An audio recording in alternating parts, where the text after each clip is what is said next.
The NFL season is finally back. The official season kicks off Thursday night with the Chiefs versus the Lions. But if you bleed blue, you know that your Giants season officially kicks off Sunday night against the Dallas Cowboys. Them Cowboys and Giants have opened the season against each other 11 times, with Dallas holding a 10-1 record, and that includes 4 straight wins. What's up, everybody? I'm Brandon London, and this is your Week 1 Blue Rush preview, your Giants pregame show and podcast for the New York Post and SNY.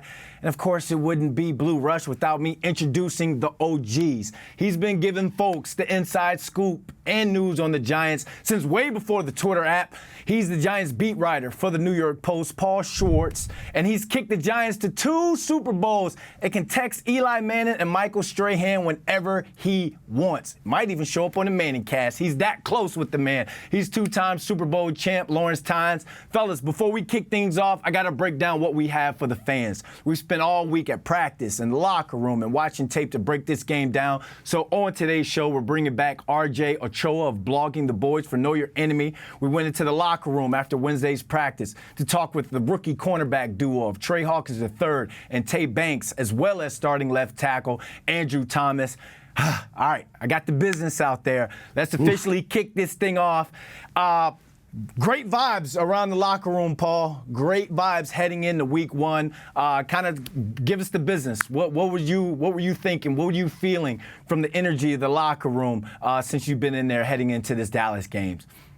Well, first of all, I'd like to say I can also text Eli Manning and Michael Strahan anytime I want. Whoa. Okay. Now, I won't get a response. Lawrence Tynes will actually get a response, and that's the difference between us. He's wearing a nice sport jacket. I'm wearing an Under Armour shirt. So I can text those guys. I just don't get a response. Let's just clear that up right now. The guys who get the responses, those are the guys who, we need to hear from here. Look, the vibe is all business. I mean, this is all business. The Giants have liked kind of laying in the weeds. As you mentioned, I mean, you mentioned that stat, Brandon. It's just astounding that they are 1-10 starting seasons against the Cowboys. I mean, we'll get into this later in the show. I mean, that's outrageously bad, and it sets a bad tone right away. But the vibe is good. Here's the 2 words, okay? You are both former players. Here's the 2 words that every coach wants to say, and Brian Daboll said that Wednesday. He was asked about the health of the team and, going onto the field on Wednesday. He said, everybody's practicing, right? When you can say everybody's practicing as a head coach, that's pretty good. Now, I'm not, some guys were limited and things like that, but the Giants will be healthy going into Sunday night's game. Tynes, what's it like going into a Week 1 game, NFC East divisional matchup, and the Cowboys? Player standpoint, we talked to some of the guys, but for you, what are these guys feeling right now going into this game Sunday? Yeah.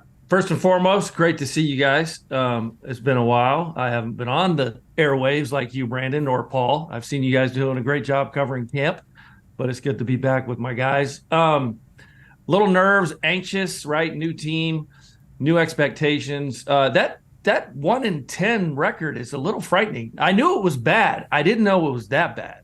So that doesn't play really into it, but it does from the fans' perspective because it's the Cowboys. We hate the Cowboys. The fans hate the Cowboys. The players hate the Cowboys. But that's a staggering number. I would have never have guessed that.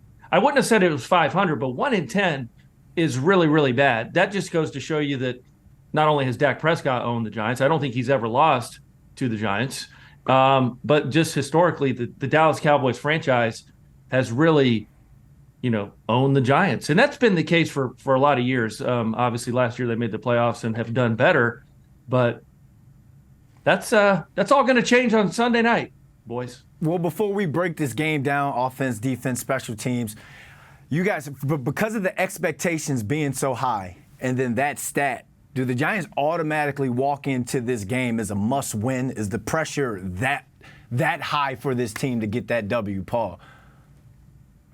No. You just can't. Look, the first game, you guys know as players, the first game is the most scrutinized. A lot of teams will be 1-0, and a lot of bad teams will be 1-0, right? And a bunch of good teams will be 0-1. And you can go crazy about it if you want. How you play. Now, look, last year, it set a tone for the season when Brian Dable went for two, Saquon Barkley crashed into the end zone on the 2-point conversion, and they beat the Titans in Nashville. That set a tone, but it was still one win. If the field goal was made at the end of that game and the Giants lose instead of winning, would it have set a bad tone that would have, sunk the Giants? Probably not. So there's no question that if the Giants win this game, look, I go back, I remember 1995, okay? That's a long time ago, right, for you guys. My second year covering the Giants. Dan Reeves said, this game at Giant Stadium, this game is going to show how much we've closed the gap on the Cowboys, okay? Season opener, right? The same stuff. 35-0, right? And that game was, Emmitt Smith turned around on the last touchdown and kind of waved to the defensive back as he ran past them like, bye-bye. Bye-bye, see ya. And the gap was not closed at all. The Giants were a bad team that year, and the Cowboys won the Super Bowl. So, we can make too much of it. But look, if they win, no one's going to make too much of it. It'll be really big if they win. There's no question about it. All right, well, I mean, all right, let's take the pressure away, expectations. Let's kind of dumb that down a little bit, and let's talk about what these Giants have to answer going into this game. The 2023 Giants have to answer for the 2022 Giants. First and foremost, offensively, can this Giants offensive line stop this Cowboys pass rush, and how do they do that, Tynes? It's going to be a huge challenge. I know there's been some upgrades. Obviously, we drafted John Michael Schmitz, but Evan Neal has to take the biggest leap on this team. I watched him closely this preseason. I'm still skeptical, guys. I think he's better, but again, he's just better because it's year two. I'm not super impressed by the feet. Not that I'm an offensive lineman expert, but I can be one, and I play one on TV and on the show. So I'm going to say he is going to be the most scrutinized player come Sunday. If Evan Neal takes a jump forward, guys, this team can really be elite, in my opinion. And it's all going to hinge on, I know we shouldn't say it hinges on one player's shoulders, but that position is so important. DeMarcus Lawrence had 2 or 3 sacks against him last year in one game. DeMarcus Lawrence, for God's sakes, only had 6 sacks last year, guys. He had 3 of them against Evan Neal in one game early in the season. I think Evan Neal, because of his pedigree, because of where he went to college, the biggest jump is from year 1 to year 2 in the NFL. I like his demeanor, all right? We've seen him interview. This guy is all business. I think he'll make a jump forward, but he's got to go prove it on the field. And so if he goes, the Giants offense will go. Yeah, and it kind of sucked for him going through protocol, especially when he was getting so much better during training camp. Then he kind of had to take that step back. He's cleared to play. He's good to go. But again, 8 sacks in 2 games for this Cowboys pass rush against the Giants last year. And Daniel Jones wasn't able to step up in the pocket, not only on 5-step drops, but also on the play action, which they've got a lot of speed receivers coming into this game. Andrew Thomas versus Micah Parsons, Paul. That's the matchup that you're going to keep your eye on. How do you feel about, from what you've seen from Andrew Thomas after signing that extension? How do you feel that he's looking going up against a Michael Parsons? Well, Micah Parsons' name was not all over the broadcast in the 2 games last year against the Giants. True. He was not. What do you have? 1 sack in the 2 games, I think. Look, I wrote the other day, Andrew Thomas, he should walk in to the Giants facility with a briefcase. He should walk in with a briefcase because he is a businessman. I mean, he is.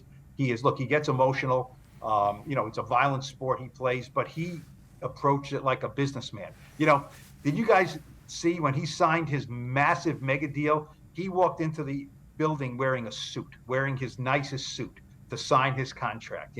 He was going to work that day to get paid. And he said players saw him walking through the locker room. Was like, what's up with you? And they said, then they realized, the big man's getting paid. That's why he's wearing a suit. And he signed that contract wearing a suit. Look, Lawrence mentioned Neal, and I think there's a danger in saying, and I'm not saying Lawrence said that because he didn't.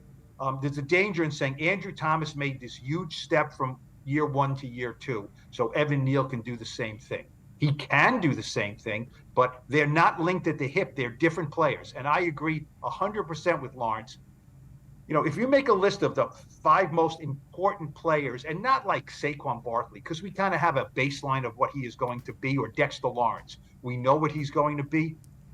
I agree that Evan Neal could be, he's in the top 5 and he might be number 1.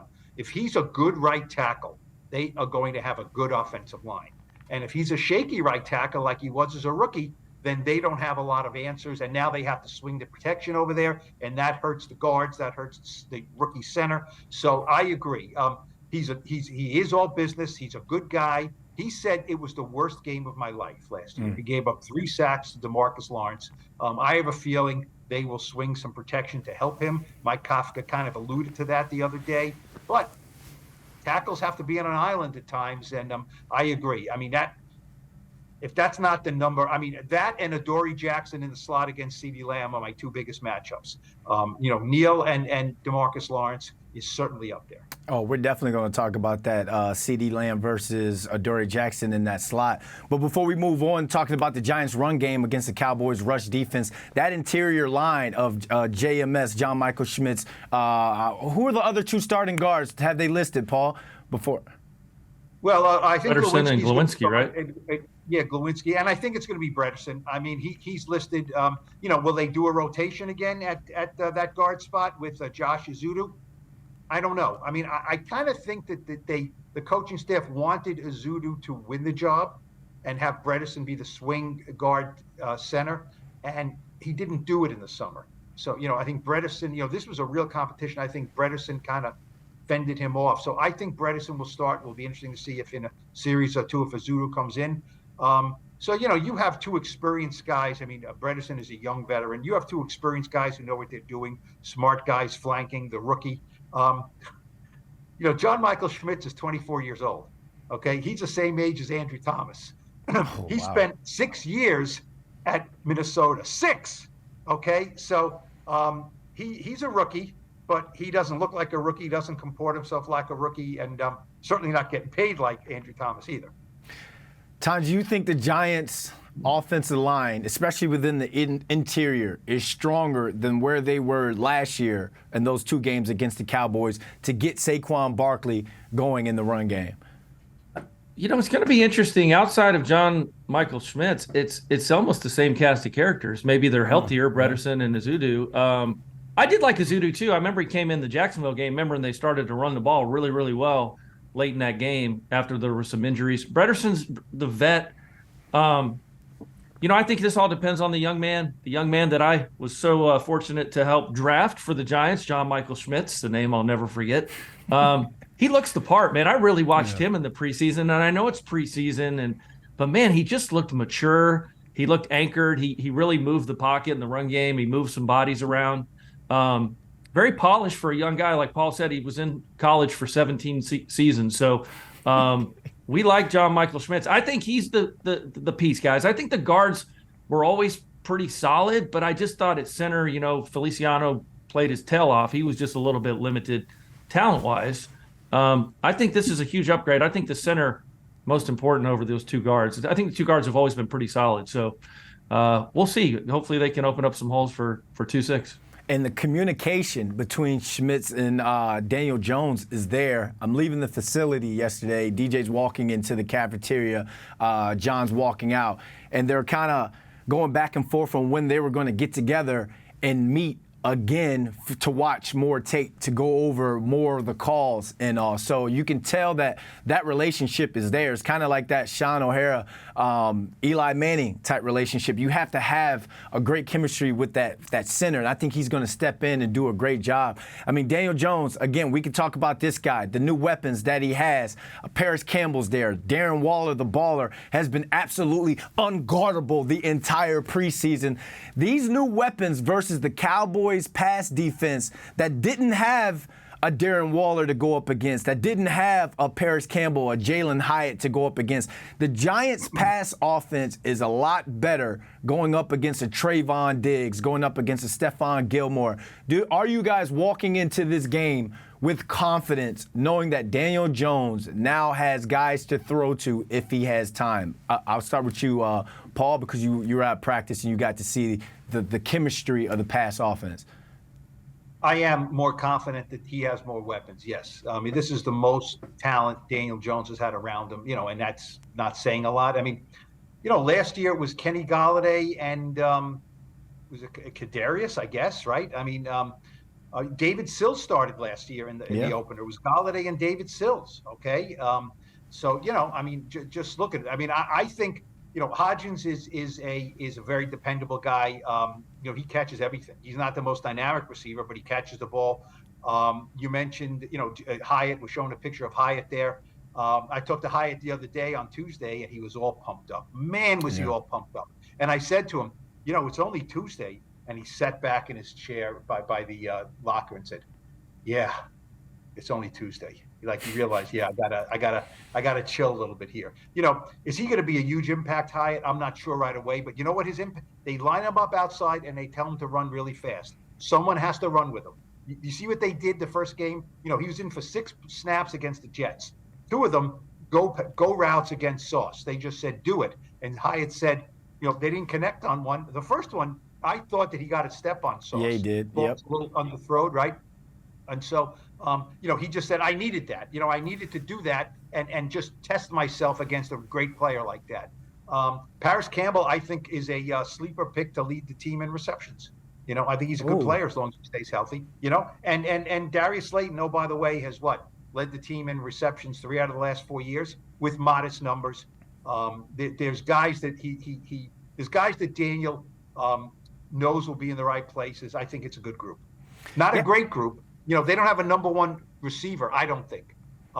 They want the number one receiver to be Waller. Yeah, his name is Darren Waller. Oh, absolutely. That's their number one receiver. Hey, and when has the Giants had a tight end that dynamic? And Paul, you've seen him throughout practice, throughout these preseason games. He's been lights out. At times, I mean, if you're Daniel Jones, yes, you don't have a proven number one except for the tight end position, but how do you spread this ball around? There's so many guys that can play. How does Daniel distribute this ball around? Well, if you kind of think about where Mike Kafka came from, right? It's the Kansas City Chiefs. Who do they have? Travis Kelce. The Giants have their Travis Kelce. They will find ways to move the football around. If you think about the Chiefs too, guys, they've never really had that traditional number one receiver. Who is their number one? It's Kelce. That's what Kafka and Dable have built here in New York. Is Darren Waller is the number one receiver with really good skill guys around. The offense. When you talk about Campbell and Hyatt and Speed and Slayton and so much improved from last year, guys. I was just looking. I mean, they lined up Golladay, Toney, Shepard as their starting receivers, I believe, in Tennessee. Think about that. Golladay, Toney, who's not even here. Galladay's not even in the league. Shepard obviously got hurt. Still a veteran player. Not great, but that's a massive turnover in personnel. And then you add in, don't forget Bellinger's a really good ascending player too. So they've got 2 tight ends. And of course, I'm really interested to see what 26 does this year. He's going to be motivated, obviously for a lot of different reasons, but even healthier going into an offseason without an injury. And I'm sure he had some nicks and bruises, but I liked Saquon's messaging the other day in the locker room. Yeah, and I think he's going to have a massive season. Yeah, and I would like to see him get more involved in the pass game as well, splitting him out, trying to see what matchups you can have. When you have a Darren Waller that's going to command that type of attention, those safeties, or if you're going to cover him with a backer, it's over. You cover him with a safety, you're kind of declaring your coverage. And Paul, we saw a lot of the Giants lining Waller up in the slot, lining him up on the outside, putting the running back as number one, and then having Waller in the slot. That's going to have a defense declare their coverage, and then Daniel Jones is going to be able to identify that and get the ball where it's needed. But you say Paris Campbell could be a sleeper pick to win this, to lead this team in catches. I agree with you. I think Darren Waller would probably lead in that way because Daniel Jones throws to him at all times. But they've had so many weapons, so much speed on the outside now, and I'm glad you compared them to the Chiefs, Tynes, because that's exactly what Mike Kafka has, and it's going to be interesting to watch the Giants' offense, the pass game, who was last in the league when it came to explosive plays over 20 yards. They could get over 3 in this game alone. So that's an upgrade, and it's a different week one. It's a different vibe going into the season. All right, let's Riverside it. Let's talk about the defense. The biggest question that I have, and a lot of fans have kind of tweeted or X'd me back and forth, is these young Giants cornerbacks versus the Cowboys receivers, Tre Hawkins III and Deonte Banks. First-round pick, sixth-round pick. You got Adoree Jackson in the slot, but then the Cowboys have Brandon Cooks, who's had 4 or 5 years in a row with 1,000 yards. CeeDee Lamb is going to be one of the all-time great Cowboys receivers when he retires. How are you feeling about that matchup going into this game, Tynes? Well, I'm obviously a little nervous with 2 rookies playing, but again, if Wink Martindale thinks they can play football, then I have a little bit more, what's the word I'm looking for? I have a little bit more confidence. There you go. My, what a tough word. It's early. Show 1, guys. I'm still trying to figure this thing out. New season, right? We're going to make mistakes. I like these 2 guys. They're big-bodied. They're strong. They're physical. They can run. But, you know, Wink is going to put them in man coverage. We're going to blitz. We're going to do what we do. They're going to have to make some open field tackles, which I think they're both very good at. So I like it. Get them out there in the fire early. Show that you have confidence in them as an organization and coaching staff, and let those kids go play. I mean, the most surprising one, obviously, is Tre Hawkins, right? No one in the world thought 6th-round pick's going to come in and play, but I think it's the right move. You may possibly have corners for the next, 6-10 years, and they're young. So I'm excited to watch those 2 play. Paul, how do you feel about the rookies' confidence going into Sunday? Well, I think their confidence is fine. Look, Deonte Banks is the number 1 pick, and he was earmarked to start from day 1. I asked Jerome Henderson, the cornerbacks coach, and let's not discount him, guys. He is a great coach. He's a great coach. Wink loves him. Former player. He is a terrific coach, one of the best on the staff, and it's a good staff. I asked him a couple of weeks ago about Tre Hawkins. I said, did you know he was this good? And he looked at me and laughed, and he said, if we knew he was this good, we wouldn't have waited till the 6th round to take him, right? I mean, it's the old Tom Brady thing. Oh, did Belichick know he was so good? No, he wouldn't have waited till the 6th round to take a Hall of Famer. I think it's not a leap of faith, but look, he is a 6th-round pick from Old Dominion. Lawrence Tynes. Lawrence, you mentioned their size. I wish you were in the locker room to see them. I mean, Banks is a big guy. I mean, he looks like he's got long arms and he's muscular. He's tall. Hawkins is what, 6'3", a little leaner. So this is what Wink wants, right? He wants long, spider-like cornerbacks who can get up on you, who can get their hands onto you, press you at the line of scrimmage. It sounds great. Starting two rookies. But there are pitfalls with that. I am sure they will have some issues on Sunday night. They have to, because all rookies do. You know what I mean? All rookies do. I mean, you mentioned Brandon Cooks. How about this for a stat? He's looking to become the first player in NFL history with 1,000 receiving yards for 5 different teams. Okay, he's had him for 1,000 yards with 4 different teams. He has it with the Cowboys. That'll be a record 5th different team.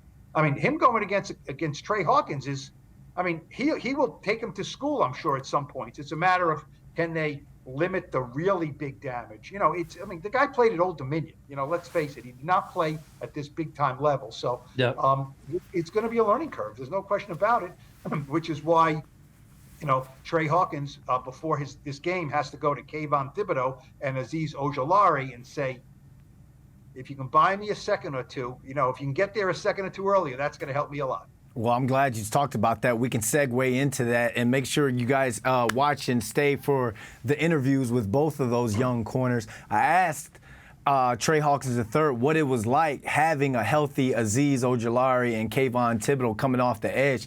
And he basically said, you don't have to stay in coverage that long when it comes to having those guys, that pressure. These are 2 guys that didn't play. When we're talking about Azeez and Kayvon, 2 guys that played only a couple games together. Azeez had success when he did play, but he wasn't healthy. Kayvon Thibodeau had some success, but a lot of people thought that he had a roller coaster when it came to his season. Do you feel as though that now, with these 2 guys healthy, the Giants pass rush can get after Dak Prescott and make him make mistakes? Tynes. Yeah, I mean, on paper it looks good, but again, until Azeez Ojulari stays healthy, guys, I'm just not willing to put all my eggs in the basket and say he's the guy. There's a reason that the staff went out and Joe Shane and then went and got Boogie from the Bills. Obviously, they need a third guy, fourth guy, whatever. Azeez needs to show me something. There's talent. Look what just happened with O'Shane, right? O'Shane showed talent, and then didn't really do much after. Now he's on the practice squad. Azeez is a much more talented player. And Kayvon, let's be real, guys. It's year 2. Can't wait to hear what Paul and them ask him on Sunday night if he doesn't have a sack. That could get interesting. But he needs to show up and show why he was drafted so high and get after the quarterback. Again, year 2 for him. I like what Kayvon is made of. I like what he brings to the table. But those two guys have to have 10+ sack seasons if the Giants want to get to where they're going. They have to, right? It was 8-0 sacks against versus sacks. The Giants had 0 sacks against the Cowboys in 2 games last year. So they definitely have to fix that part of the game and see what happens. But if they can get some sacks, they have a chance. Paul. Yeah, look, Lawrence, you wouldn't be wearing 2 rings that you helped kick the Giants to if not for edge rushers, right? That's all there is to it. You know what edge rushers look like and what they do to a team. I agree with you. This is very much wait and see with these guys. I asked Wink Martindale on Wednesday, is it fair to, because Wink loves to compare guys, Derrick Henry is Jim Brown, he loves to, and he talks up his players quite well. I said, is it fair to compare Kayvon Thibodeaux and Micah Parsons, right? I mean, Thibodeaux was a higher draft pick than Micah Parsons. Parsons is 1 year ahead. And he kind of paused for a while and said, no, it's not really fair. And then he said, look, I love Kayvon. You can have 10 sacks or, you can have 700 snaps, and I might like 650 of them that Kayvon gives me. So he loves the totality of what Kayvon brings to the defense. But right, he is at a position where, sacks means money, sacks means wins.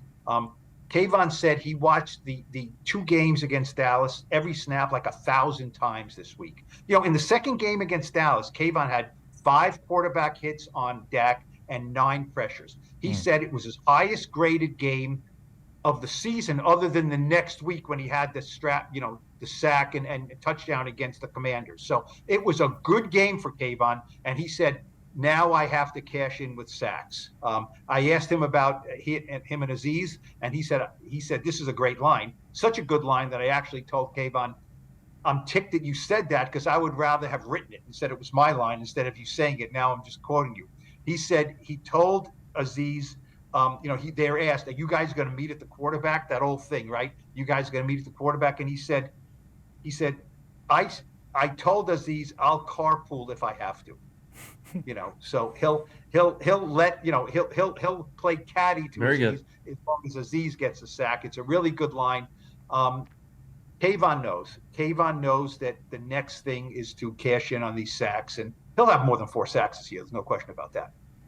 Well, I think that's what everyone, from former players to current players to Giants fans, that's what everyone's keeping their eye on. If Azeez and Kayvon can kind of take that next step. And we got all types of matchups that we're going to break down here on the Blue Rush Preview Show. But before we do, I got a chance to go into the locker room after Wednesday's practice and talk with the rookie cornerback duo of Tre Hawkins III and Deonte Banks. I'm here with rookie corner Tre Hawkins III, and I don't even know if I can call you a rookie, man. All the reports out of camps, you playing like a vet. Preseason done, training camp done. How do you feel going into your first NFL game? I feel great. I'm excited about it. I'm looking forward to it. It's just it's the next step, and it's the next opportunity in front of me. Sounds like one of those politically correct answers, man. But my first NFL game, I was jittery, had a lot of excitement. Like, come on, man, this is something you've been wanting to do and working for a long time. So, what do you think is going to be that first I've arrived moment when that ball kicks off? That I arrived moment. Yeah. I can't tell you. I don't know they game plan towards us. Well, I know our game plan towards them, and I'm just going to continue to stay in my game and not get out my game. Whatever the plays come to me is the plays I'm on. That's going to come to me. So I'm not trying to get out of my game and try to tell you that I'm going to go make this play, that play. Whatever plays come to me is the play I'm looking to make. Wink Martindale said that there can be some hiccups when it comes to having young DBs out there. How do you think you're going to handle the adversity? Like, what do you tell yourself in the midst of the game? Same thing I tell myself out here. I try to treat practice like the game, so it's just next play mentality. At the end of the day, it's a competition. They're good receivers. They're good players on the field, too. They're going to win a couple reps, but just try to keep the next play mentality and just continue to keep that mentality. You're talking about their receivers, Brendan Cooks, CeeDee Lamb, guys who've had success in the NFL. Which receivers on your team now can you kind of compare them to in terms of getting yourself ready against their skill sets? I can't compare none of our receivers to theirs. I feel like every receiver in the NFL has a different skill set. Everybody has different strengths and weaknesses, but they have a lot of good receivers over there. We have a lot of good receivers over here, so I get great work over here as well. Talking about that work, we saw you and Deonte Banks kind of off to the side with Coach Jerome Henderson getting some technique work in. Like, can kind of tell us what you guys were working on and like how you polishing yourselves getting ready for Sunday? We were just working on. I think it was just press technique. That was y'all kind of seen it today, but we kind of been doing that like throughout this whole process. He'll pull us to the side, and we're just gonna see to try to fine tune our technique. Call it fine tuning, and yeah, it was just press technique, off a little bit of off man, just different things.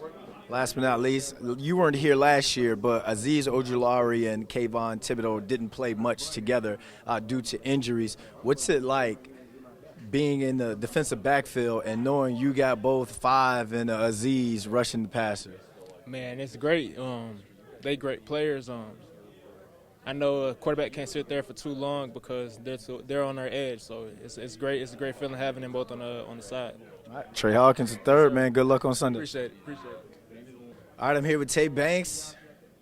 Rookie preseason over.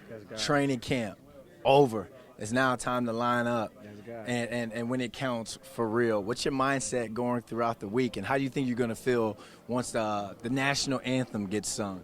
I'm really just excited. Like, I feel like the butterfly's going to be there just because, like, this is a dream come true. Like, just coming out that tunnel going to be crazy. But by the time we get to the national anthem, I should be good. I should be good by then. Everyone talks about, oh, you're going to be nervous that first game. I mean, you Big Ten football. You've played in front of a lot of people. So is that overhyped? Yeah, that's kind of overhyped because, like, to be honest, when you get in there with your team, you really just locked in. You don't really you see the fans there, but you don't really feel them. You feel what I'm saying? You don't feel too much because you locked in on what you got to do. Last year at this time, you were getting ready for the first game or second game of your senior season at Maryland. Now, your first game as a rookie. Kind of what's the difference in preparation? It's just more to prepare for. Like, it's just a lot more detailed. That's all. That's really my check. Because you got to prepare for the same for real. What are some of the details that you've learned as a NFL corner? Such as, like, formations or back this way, back that way, or this cut split, this receiver splits. It's a lot of different stuff. All right, the receivers that you're going to face, Brendan Cooks, CeeDee Lamb, have both had a lot of success in this league. So kind of talk about their skill set and what you guys are going to have to do as a defensive secondary to kind of neutralize and shut them down. They're real explosive, real fast. I really just feel like if we do what we do what we good at, we're going to be straight. It's going to be a good day. What's Adoree Jackson been like during this whole process? He really just been like a teacher and kind of like a big brother to you. Like, he just wants you to be great out there. He going to tell you, like, just be you. Has he converted you to being a USC fan yet? No, sir. How many tickets have you had to get for this game? I believe 15, maybe. 15? Ooh, wait, that hit the pockets right No, and that's what I'm saying. This is the only one I'm going to get, though. This is the only one we're going. How many people didn't make the cut? You hit you up, you kind of left them on red. But this first game, like, I didn't tell everybody, like, if you want to come, I got you. So, but this is the only time I'm doing it just because this is my first NFL game. That's all that is, though. All right, there's still time to hit them up for them tickets. But appreciate you and good luck on Sunday, man. Appreciate y'all. You know, defensive coordinator Wink Martindale said that there will be hiccups when it comes to this rookie duo, but I'll tell you this, these two dudes have the confidence of a fifth-year vet. And another question mark that we spoke about on Blue Rush heading into this game is the Giants' offensive line against the Cowboys' front seven. Here's starting left tackle Andrew Thomas on the state of the O-line. Finally get to play one that counts. What's your mindset and I guess the team's mindset leading into Sunday? Yeah, we're excited. Finally get to hit somebody else in a game that counts. It's not preseason. It's not camp. So we've been working hard. We're excited to go out there for the first time. Let's talk about the offensive line, man. Like, how much are you guys gelling? How comfortable do you guys feel going into this first game? I think we feel great. Second year in the system. We're not learning a new playbook. That means a lot. Obviously, we have a new center, John Michael. He's doing a great job for us as a rookie. We're all just trying to gel together because that's what means the most as an offensive line. Have you looked back at the last 2 games from last year as a unit, and what kind of things are you guys kind of talking about where you can kind of correct, and where have you gotten better at? Yeah, we do a lot of film study, not just the games that we played, but other games that they had last season. And for us, the biggest thing in the run game is just picking up movement. That's the biggest thing, and that starts with technique, with your feet, your eyes. And then in the pass game, we got to be able to protect DJ. They run a lot of games. I think last year they had a stat. I think they had 7 linemen that had 4 or more sacks. So for us, it's just protecting DJ, allowing him to throw to our playmakers. Their leading pass rusher, Micah Parsons. How do you guys neutralize him? No, he's a great player. The biggest thing is making sure you're doing your technique. Don't give him anything. Obviously, he'll make plays just from his athleticism. But for me personally, just doing my technique, trusting who I am as a player, and going out there and doing my job. Last year, you guys didn't have the weapons on the perimeter like you do now.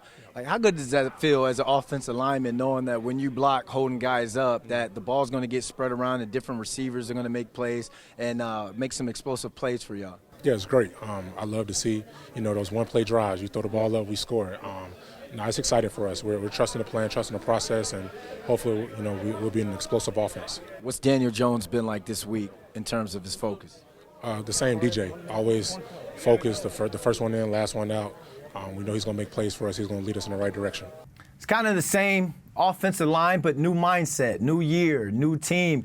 And although this year's Giants squad is a lot more talented than last year's squad, they've still got to put that on tape on how much they've gotten better and how much they've been able to gel. So earlier this week, we talked with RJ Ochoa of Blogging the Boys about how Dallas is going to try and match the same success and energy that they had against the Giants last season. Dun, dun, dun, dun, dun, dun, dun, dun. Football's back, baby, and it's Giants-Cowboys at MetLife Stadium to kick off their season. So let's break down this divisional matchup from the Dallas side of things, of course, with manager and editor-in-chief of Blogging the Boys, and he's also the host of the Ochoa and SB Nation NFL show. He is RJ Ochoa, and he is back for another edition, this first-year edition of Know Your Enemy. RJ, man, thanks for coming back on, man. How things going down there in hot Dallas? It's great to see you, Brandon. It's definitely very hot. People are very anxious for the fall weather to start to kick in. High school football has been going for a couple of weeks now. You mentioned Dallas, the Fort Worth area, saw Coach Prime's debut with Colorado last week. So it's nice to get the Cowboys in action and have everybody rocking and rolling. So you guys already got some of your football fix with, down in Dallas, you guys, in Texas, you guys started everything. Absolutely everything early. School, they've been going to school since April. But let's get right up into this, man, like this matchup. It seems like the NFL schedulers, they have some sort of some sort of fetish with scheduling Dallas and New York, the Giants, on opening night. So the Cowboys pass rush obviously is something that Giants fans are kind of fearing heading into this game. Let's break down this matchup. Cowboys pass rush versus the Giants offensive line. We know what we saw in last year's 2 games. So I'm going to ask you, is the Cowboys pass rush more dangerous this season, and can you see your boys getting after it again?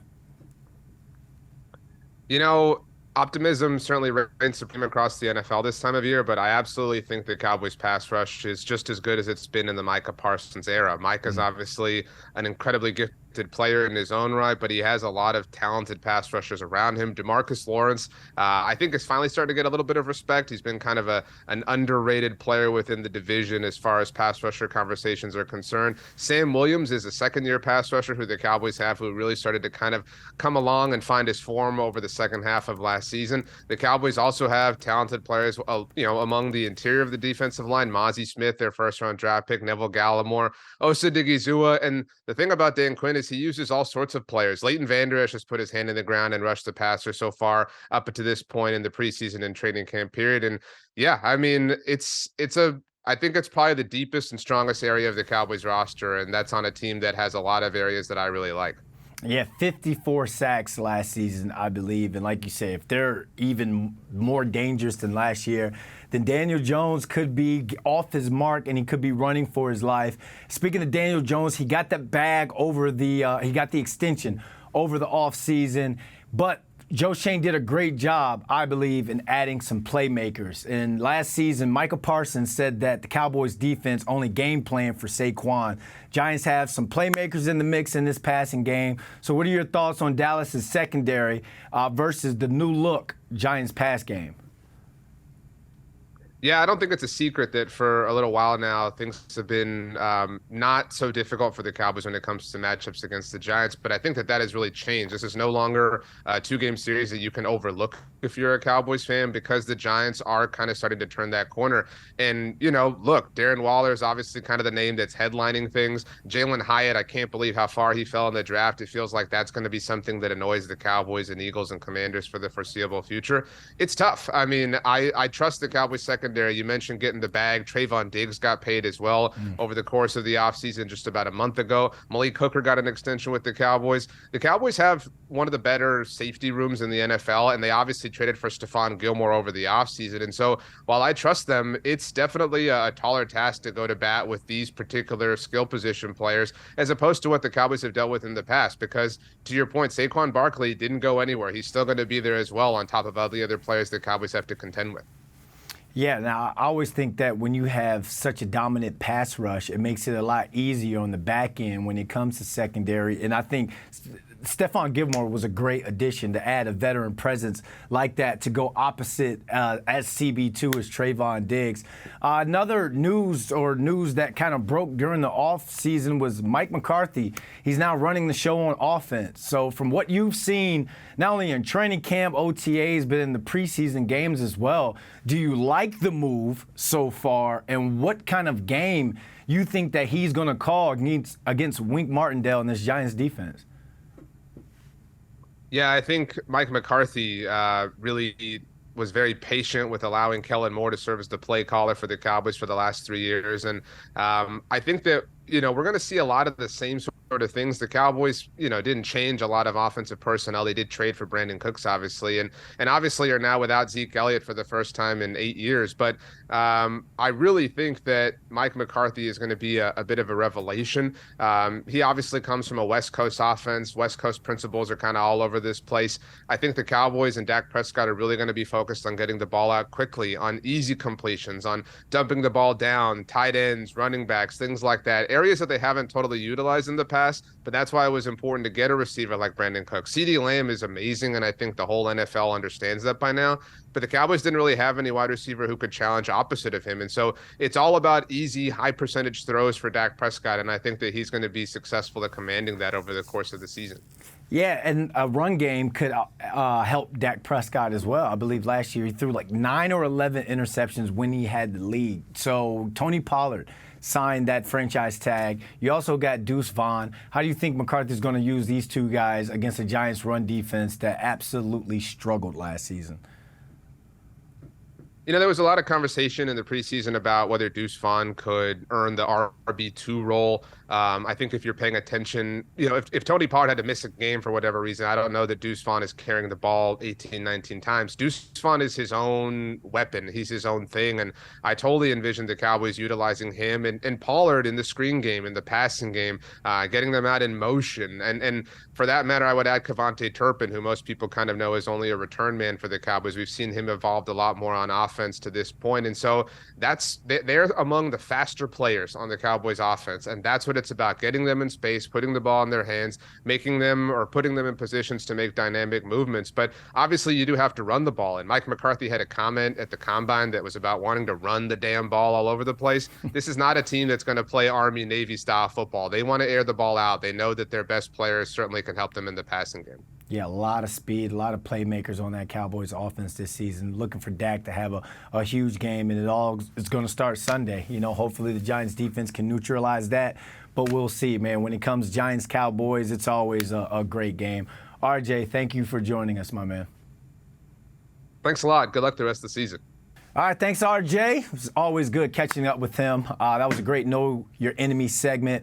And a lot of these guys were on the squad that faced the Cowboys in those 2 losses last season. So let's start this next segment, guys, off with which returning player do you feel as though needs to step up, play bigger, and be a sleeper in this Giants win? I'll start with you, Paul.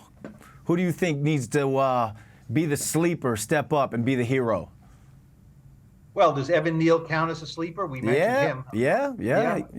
I mean, he's the obvious choice. I mean, he gave up 3 sacks last year in one of the games. His first, so yeah. I mean, he's not a sleeper because he's a first-round pick, but he just needs to be better in this game, in this season. His second year, he's a very important player. Tynes. Yeah, I like that one too. I think. Kayvon's a first-round pick. Evan Neal's a first-round pick. I'm going to go with probably a random one that no one's thinking about. Is Jason Pinnock. Oh, you took mine. Did I? Yeah. See, he's a sleeper, right? He was cut, released. We claim him off waivers. Who the hell is this kid? He's a phenomenal athlete, long, rangy, makes obviously a sensational play in camp that went viral, one-handed pick. I like what he's about. Let's see if he can do it, right? We lose Julian Love in free agency, who was a very smart, intelligent player that did everything right. You get a little more juice, though, with Pinnock, right? He can make plays. He can cover routes. He's got some speed. So I'm really looking for Jason Pinnock to see what he can do. I think he has a big season, and if he does, so will the Giants. I'm going with Adoree Jackson. I think him starting at the slot corner is not a demotion. Obviously, I think this is something that's going to be great for his career, but it's also going to be great to have a vet like that being able to play in the slot against a CeeDee Lamb, someone who has all types of routes and route technique in his tool belt when it comes to being able to get out there and put things on tape. So I think Adoree Jackson, and not just his physical and what he's been able to do in terms of the success that he's had in this league, I think the success that he's having mentoring these young guys, both of these young guys kind of spoke about what he's meant to their development and what he means to that entire secondary room. So Adoree Jackson, fight on not only this game, but for the entire season. Just, we don't want to see you back there returning punts, right, Tynes? Oh, man. Don't get me started on that. Don't get them started on that one. All right, let's get started on some of these, I guess, not so much predictions, but we looked around at a bunch of the sports books and what the lines, obviously the over-unders, what they have. They got Giants +3. Do the Giants cover, Tynes? Yeah, I think this is a completely different team. I know there's not a ton of new faces, but there is, and they've moved some pieces around on defense. There's some more experienced players on offense, and then the explosive players they added. I absolutely think they absolutely cover that for sure, no question. The Giants are, we'll get to it, but yes. Paul. Well, history says no, right? History says no. The Giants don't win these games. Yeah, I think I'm going to pick the Giants to win. They could win by 2, and that means they don't cover, right? But that's kind of, splitting the hairs a little bit. I think it's the Giants are going to win the game. Yeah, I think the Giants will win the game by more than a field goal. I wouldn't bet Brandon's money on it. I might bet Lawrence's money on it, but I definitely wouldn't bet my money on it. You know what I mean? But I just have a feeling. I think the Cowboys may be coming down a peg. I think the Giants may be going up a half a peg.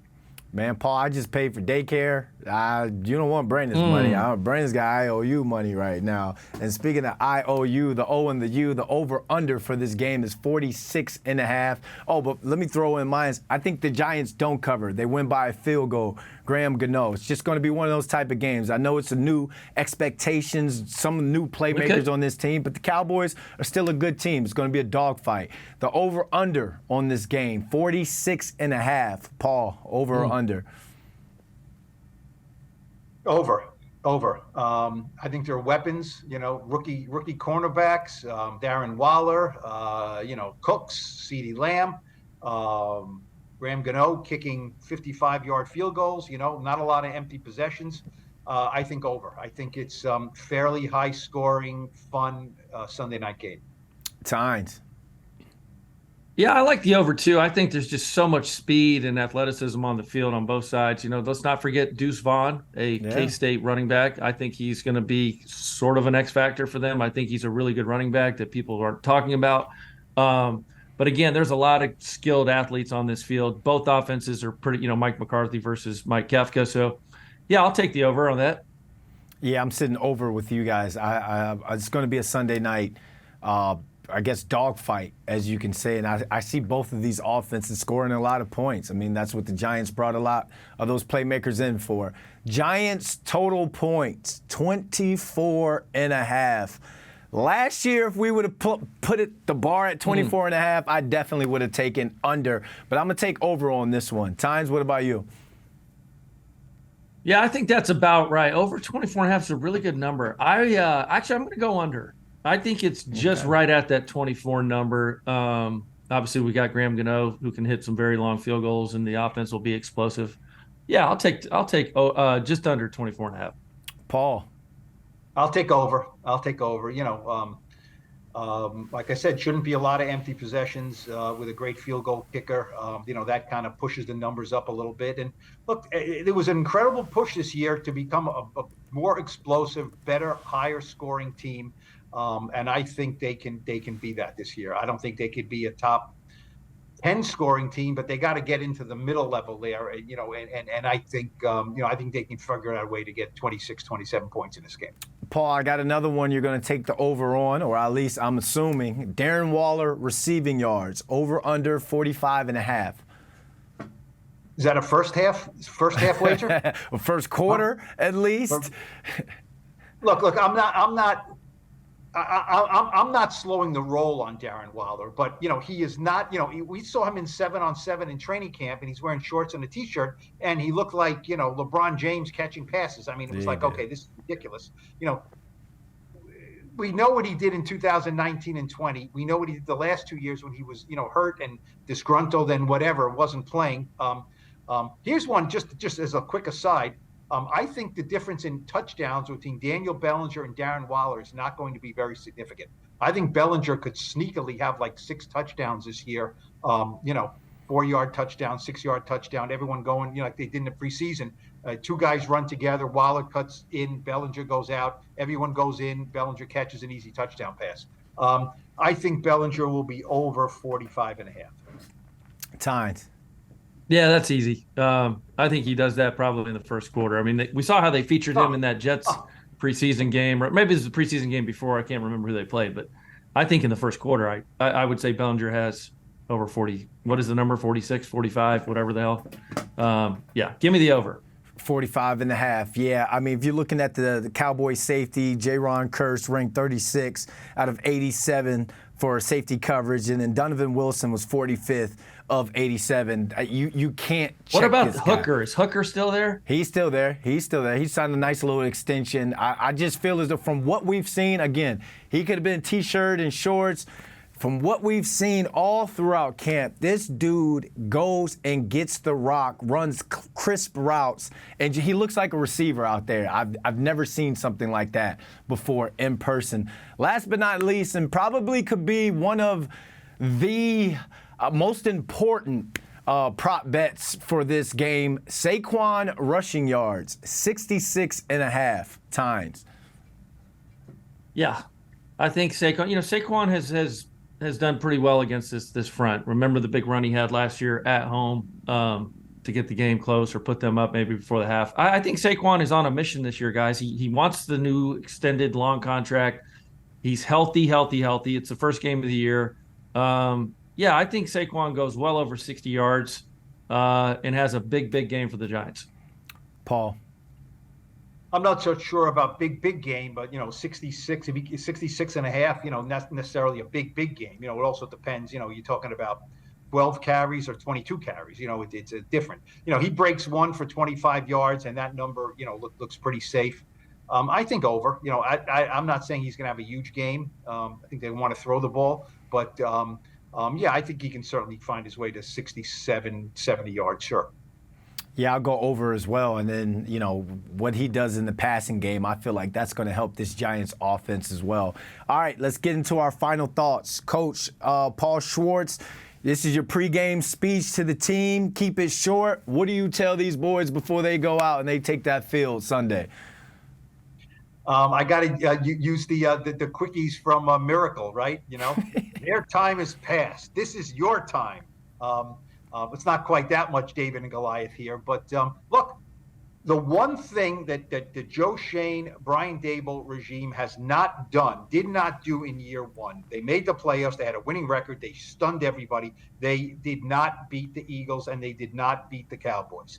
And until you can dent the best teams in the division, you can't consider yourself an elite team. And if you finish in third place in your division every year, it's going to be hard to make the playoffs. So I would tell the team, it's time to set the tone right away that we are here to stay in the NFC East. And that starts with beating a team that beats us more than anybody else in these first games, the Dallas Cowboys. Yeah, I would say tell the team, change the narrative. Change the narrative in the NFC East. Coach Tynes, we're about to run out that tunnel. I got the smelling salt. What are you saying to the squad? Well, hopefully I can bring in Deion Primetime Sanders, give the squad a little pep talk. We all saw what he did on Saturday. I would show 1-10 in our last 11 openers against Dallas. Just put that on the biggest board you could before you walk out and let these guys know this is unacceptable. This is not productive. This is not competitive football. If we want to be taken seriously, we've talked about this ad nauseum. Last year, this team is talented. Joe Schoen and them have added a ton of talent to the roster. It is time, guys. I think, like Paul said earlier, I think the Cowboys take a step back this year. I'm not so sold on that team. There's a little turmoil with the quarterback thing going on, and, they're questioning Dak Prescott, Jerry Jones. The Giants are kind of the new kid on the block, if you will, with some new weapons, new toys, young. They're fairly young guys, and they can make a run here for the next 4 or 5 years. But you have to win at home in the division against Dallas. That's just automatic. You have to win this game. So let's go out and win the game. And obviously I'm picking the Giants. Do I have to pick a score here? Did Paul pick a score? Or we're just saying they're going to win. I just think they're going to win. Yeah. Because some of the numbers on the over-under stuff, I don't match up with what I would say on the score. Because I think, what was the total points, 46? 46 and a half. Yeah, so I'm thinking Giants like 24-20, something like that. So maybe I'm on the under on the points. But on that speech, you hit us with the, we not coming no more. We here. Yeah. We here. We're here. Yeah. And then, what did he say? Play my theme song. Bum, bum, bum. And then Mike Dable walks out. He's going to have Juicy playing as he goes out, and the boys are going to get crunk. So, no, just have fun with it, man. They got to go win this game, make no mistake about it. Sunday night in front of a national audience. They have to get it done. Absolutely, man. Well, that's a wrap on our first episode. We're going big this year with Blue Rush Preview, so make sure you subscribe to the Blue Rush podcast on Spotify, Apple Podcasts, or wherever you get your podcasts. Make sure to follow the New York Post Sports and SNY YouTube channels for all videos of Blue Rush as well. New episodes of the show is going to drop Monday morning following Giants games and Thursdays previewing the week ahead. For Paul Schwartz and Lawrence Tynes, I'm Brandon London. We're going to catch you guys on another episode of Blue Rush. Play our theme song.